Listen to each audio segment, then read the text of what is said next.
आपका नाम क्या है? मेरा नाम मोहम्मद उमैर। मोहम्मद उमैर, क्या करते हैं?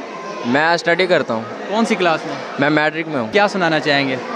सर सॉन्ग सुनाएंगे आपको। जी सुनाए। चन्ना वे गल सुन मेरी, बे मैं ता होगी तेरी, तैनू सब मन्निया वे तू ए दिल विच मेरे, जिंदगी नाम है तेरे, तैनू हुण जो मैं कहना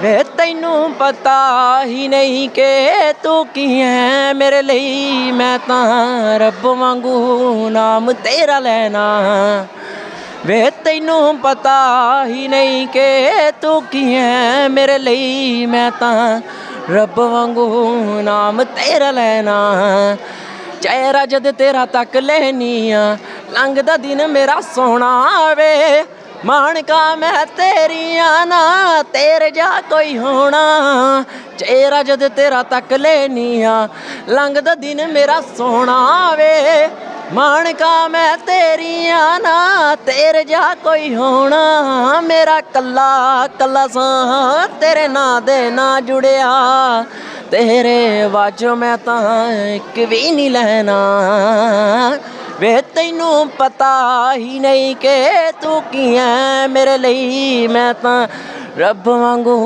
नाम तेरा लेना, हाँ हाँ हाँ। Thank you so much. वाह जी वाह, बड़ी खूबसूरत आवाज़ थी बच्चे की, कमाल किया है। आपकी ख्वाहिश है कि सिंगर बने, बड़े सिंगर? बड़ी ख्वाहिश है। बड़ी ख्वाहिश है। कोई प्लेटफॉर्म नहीं मिल रहा आपको? कोई एकेडमी ज्वाइन नहीं की कभी? एकेडमी ज्वाइन की है, कोई कहने का मकसद सपोर्ट नहीं करता, सपोर्ट करेंगे तो अल्हम्दुलिल्लाह अपनी आवाज़ है हमारी, तो इंशाल्लाह अपनी आवाज़ से खुद बुलंद होएंगे। जी नाज़रीन, जैसा कि आप देख सकते हैं, बता रहे हैं भाई कि यहाँ पर अपॉर्चुनिटी की वजह से लोग रह जाते हैं। एकेडमीज़ बनाए जाएँ तो डिफरेंट टैलेंट हमारे पास मौजूद है जो आगे आ सकता है।